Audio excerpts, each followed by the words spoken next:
샬롬, 부활하신 예수 그리스도 안에서 하나님께서 베푸시는 은혜와 능력과 지혜와 권능이 충만할 수 있기를 축복하고 기도합니다. 오늘 함께 읽고 묵상할 말씀은 마태복음 28장 18절로부터 20절 말씀입니다. 제가 읽어봅니다.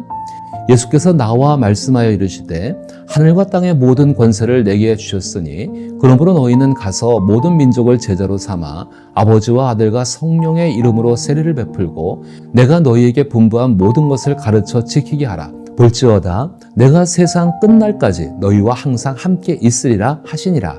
아멘. 계속해서 교회에 대해서 생각해 봅니다. 교회는 세상 속에서 반문화적이며 대안사회로 기능합니다. 반문화적이라는 것은 세상이 추구하는 방향과는 다른 길을 걷는다는 의미입니다. 예수 그리스도의 십자가에서의 죽음과 부활은 우리를 새롭게 할 뿐 아니라 새로워진 세상을 받아들이고 그 안에서 그리스도와 함께 부활한 몸으로 살아가는 것을 의미합니다. 이는 우리가 죽은 이후에 이루어지는 것이 아니라 현재 우리의 삶 속에서 이미 시작되고 있습니다. 이러한 삶을 사는 사람들을 통해 하나님은 사랑의 세상을 만들어 가십니다. 하나님 나라는 외부에 존재하는 것이 아니라 우리 안에 있으며 개인의 삶과 가정 그리고 우리가 살아가는 모든 장소에서 사랑의 세상이 이루어지고 있다는 것입니다. 이 땅에서의 사랑은 감정은 존재하지만 정의는 결여되고 있다고 생각됩니다. 정의란 그 사람이 하나님의 창조물로서 이미 존중을 받아야 할 존재이기에 그에 합당한 대우를 행하고 받아야 하는 것입니다. 이 땅에서 흔히 말하는 사랑은 자신이 원하는 상대를 선택하고 자신의 감정에 따라 행동하는 것을 의미합니다. 결국 이러한 모습은 이기적인 욕망에 비롯된 권력 욕구와 상대를 통제하려는 욕구를 충족시키려는 것입니다. 물론 이는 불의입니다. 그러나 새로운 창조 세계에서 우리가 알게 될 예수님은 무한한 사랑의 존재이십니다. 그래서 우리도 서로 사랑하되 예수님과 상대를 위해 사랑하게 되어집니다. 그때 비로소 모든 관계가 올바르고 정의로워집니다. 따라서 새 하늘과 새 땅은 정의로 가득 차 있으며 동시에 사랑으로 충만합니다. 교회를 세상을 향한 대안사회로 언급하는 것은 현재 창조 세계에 만연한 다양한 형태의 부패로 인해 탄식이 사라지지 않기 때문입니다. 부패로 인해 탄식한다는 것은 관계가 단절되었음을 의미합니다. 인간의 타락은 하나님과의 관계를 끊어놓았습니다. 인간의 타락은 모든 창조 세계의 관계를 부패시켰습니다. 생명은 하나님께로부터 오지만 인간이 하나님과의 관계를 잃은 이후 죽음, 즉 부패로 다가가고 있습니다. 예를 들어 영혼과 육체의 관계가 끊어지는 것이 죽음이라면 죽음으로 인해 육체는 부패하고 썩어갑니다.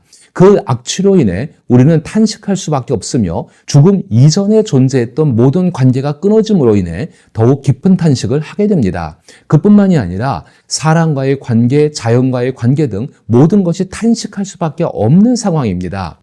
이러한 부패로 인한 탄식은 불의한 관계에서 비롯된 것입니다. 이러한 세상 속에서 대한사회는 불의가 없어야 합니다. 예수님의 부활과 새로운 창조 세계는 썩어짐으로 탄식이 가득한 불의한 세상 속에서 제시된 대한사회입니다. 따라서 그리스도인들과 교회는 불의에 대해 소극적일 수 없습니다. 만약 세상을 고치는 일이 전적으로 미래에 이루어진다면 우리가 할 수 있는 일은 사실상 거의 없을 것입니다. 혼자서 도덕적이고 거룩하게 살며 가만히 기다리는 것으로 충분할 것입니다. 그런데 이러한 태도는 마치 한 달란트를 받아 땅에 묻어둔 사람과 같다는 것입니다. 그리스도인과 교회는 예수 그리스도를 의지하여 썩어지는 관계가 아닌 부활하신 예수로 인해 이루어진 새로운 창조 세계의 관계를 실현해야 합니다. 대안사회를 만들어 가야 한다는 것입니다. 이제 이런 주제를 가지고 부활하신 예수께서 우리에게 부탁하신 마태복음 28장 18절부터 20절을 생각해 보십시오. 예수께서 나와 말씀하여 이르시되 하늘과 땅의 모든 권세를 내게 주셨으니 그러므로 너희는 가서 모든 민족을 제자로 삼아 아버지와 아들과 성령의 이름으로 세례를 베풀고 내가 너희에게 분부한 모든 것을 가르쳐 지키게 하라. 볼지어다 내가 세상 끝날까지 너희와 항상 함께 있으리라 하시니라. 이 말씀은 단순히 교세를 확장하거나 교인의 수를 늘리기 위한 방법에 대한 것이 아닙니다. 전도와 선교의 목적은 언제나 교회의 본질적인 사명인 하나님께 예배하고 성경을 가르치며 성도들을 양육하는 것과 2차적인 사명인 성경적 정의를 실천하는 것 사이에 위치합니다. 따라서 이 말씀은 예수께서 십자가에서 죽으시고 부활하심으로써 썩어져가는 세상 속에 썩지 않는 하나님의 정의로 가득 찬 사랑의 세상을 만들어 가라는 의미입니다. 부활하신 예수님은 하늘과 땅의 모든 권세를 가지고 그리스도인과 교회와 함께 하시며 이 사역을 완성하실 것입니다. 이러한 목표를 달성하는 것은 그리스도인과 교회가 세상을 어떻게 이해하는지에 따라 달라지게 됩니다. 우선 교회에 모인 사람들의 모임을 어떻게 인식하는지가 중요합니다. 분명히 교인은 그리스도인으로 부름을 받은 동시에 위도스 교회의 구성원으로 부름을 받은 소명을 가지고 있습니다. 이러한 표현은 하늘에 속한 성도이면서도 지상에서 살아가야 할 삶이 있음을 의미합니다. 위도스 교회에 적용해 보면 위도스 교회는 성령의 이끄심을 받으며 운영되지만 동시에 사람에 의한 교회 운영도 존재한다는 것입니다. 따라서 사람에 의한 교회 운영은 반드시 성령의 인도를 받아야 합니다. 성령은 하나님의 말씀을 통해 사람들을 인도하십니다. 따라서 우리가 하나님 말씀을 어떻게 이해하는지가 매우 중요합니다. 이 점에 대해 개혁주의 장로교를 포함한 대부분의 교회는 교회 운영에 있어 십계명과 같은 도덕법, 제사와 같은 의식법, 그리고 상호 관계와 권리를 주장한 민법과 재판법을 근거로 한 헌법들을 가지고 있습니다. 그런데 이것을 적용하는 모습은 천차만별입니다. 그런데 가장 위험한 것은 친정 국가였던 이스라엘, 즉 하나님께 권위를 위임받은 왕이 다스리는 세상, 그 세상을 교회 속에서 추구하려고 한다는 것입니다. 예수 그리스도의 죽음과 부활로 인해 그 사회를 유지하던 사랑과 정의만 남았음에도 불구하고 여전히 그 사회의 껍데기를 교회 운영 방식으로 삼고 있다는 것입니다. 전쟁과 같은 사회적 혼란이 있을 때에는 그 같은 운영이 필요합니다. 우리가 성경을 통해 이스라엘의 역사를 살펴보면 이스라엘은 신정 국가이지만 왕에 의해 통치되는 군주제 아래에서 선과 악이 사실상 왕과 그의 신하들에 의해 결정되었다는 것을 알 수 있습니다. 그러나 성경을 좀 더 깊이 있게 읽어보면 하나님께서 이스라엘의 군주를 세우신 목적은 전쟁을 위한 것이었습니다. 오히려 율법의 준수는 모든 사람에게 공평하게 적용되고 이를 통해 사랑과 정의가 실현되었습니다. 이러한 이유로 이스라엘, 특히 예루살렘은 높은 산 위에 세워진 도성으로서 빛과 소금의 역할을 수행하게 되었던 것입니다. 한국교회의 태동은 일제강점기였으며 그 유년기는 전쟁과 극심한 사회적 혼란의 시기였습니다. 성장기는 생존을 위해 몸부림치며 경제 성장을 이루어야 했던 시점이었습니다. 이 시기는 현실적으로 생존을 위한 전쟁을 치러야 했던 때였습니다. 교회는 그 시대에 맞춰 옷을 갈아입고 순결함을 지키며 사명을 다했습니다. 교회의 순결함과 사명은 여전히 변하지 않지만 세상은 급속도로 변화하고 있습니다. 따라서 교회는 순결함을 지키고 사명을 이루기 위해 새로운 옷을 입어야 합니다. 고도로 다양해진 현대사회 속에서 교회는 성숙함이라는 옷을 입어야 할 때가 이미 지나버렸습니다. 더 이상 군주제와 같은 교회 운영 방식은 세상을 감당하지 못합니다. 위도스 교회의 담임 목사인 저와 여러 장로님들이 가진 신앙의 경륜, 성경적 가치관 그리고 경험은 매우 소중합니다.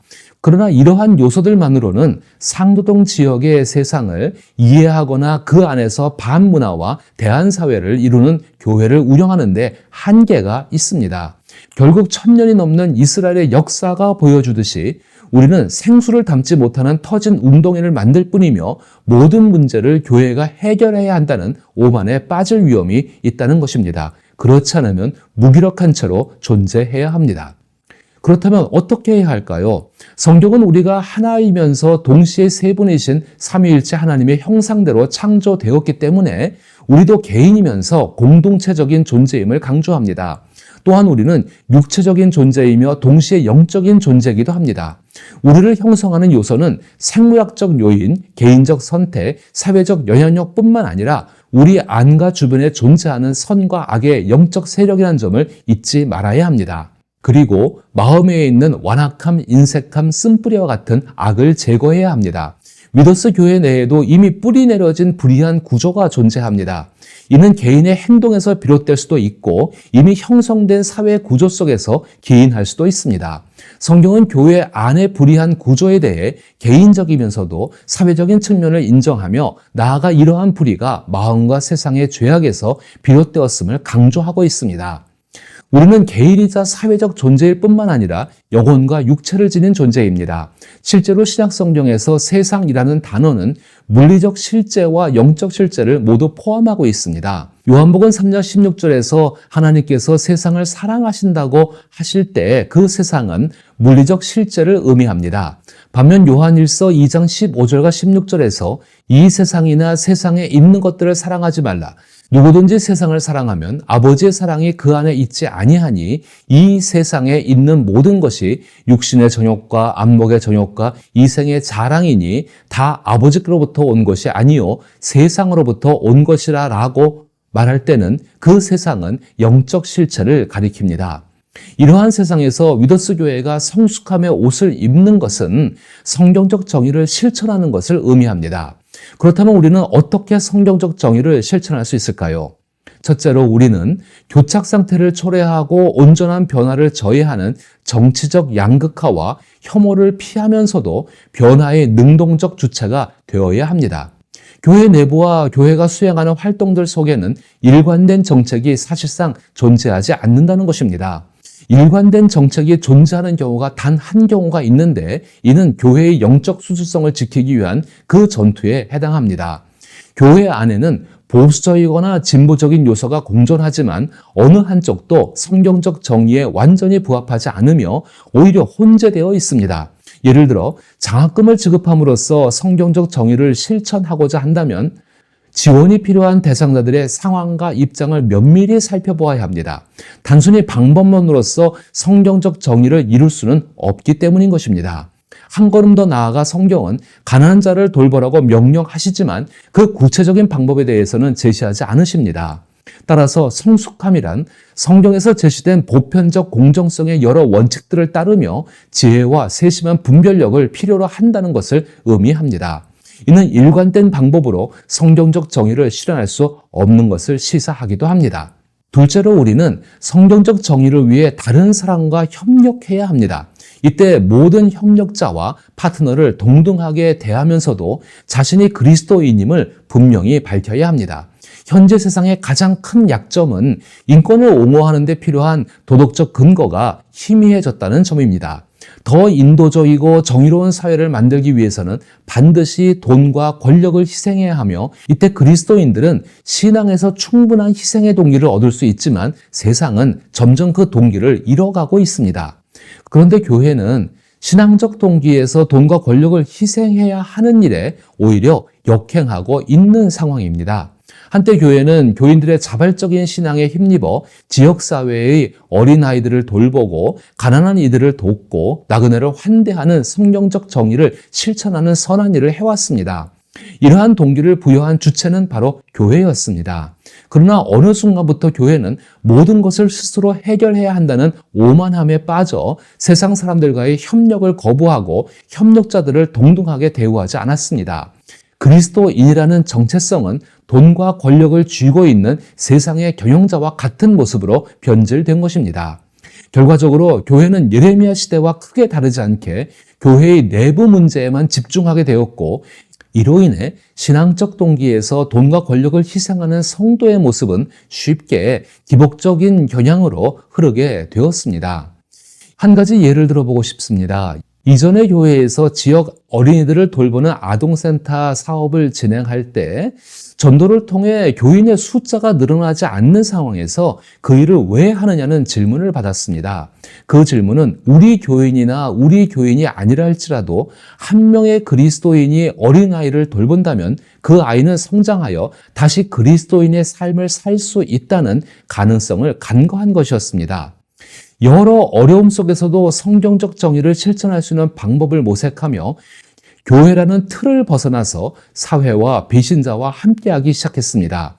그 결과 더 많은 열매를 맺으며 그리스도인의 정체성을 더욱 확고하게 할 수 있었습니다.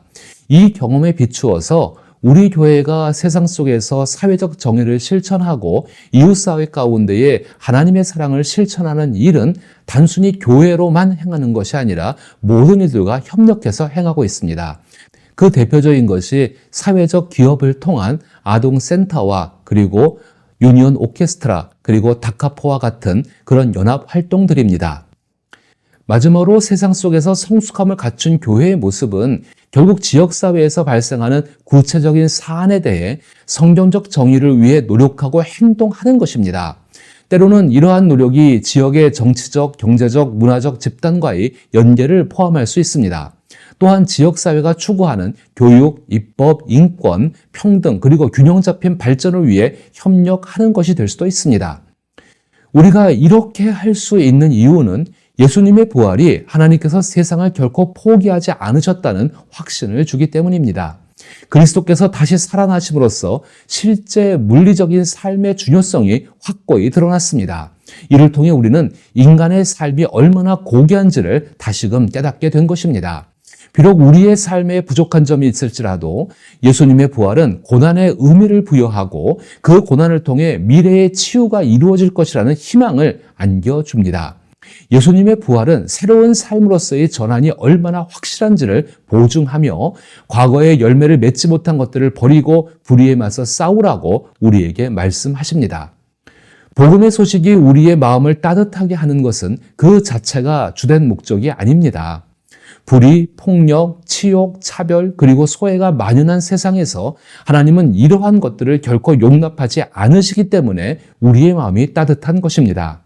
위더스 교회가 하나님의 교회임을 증명하는 방법은 복음을 통한 마음의 따뜻함만으로는 부족합니다.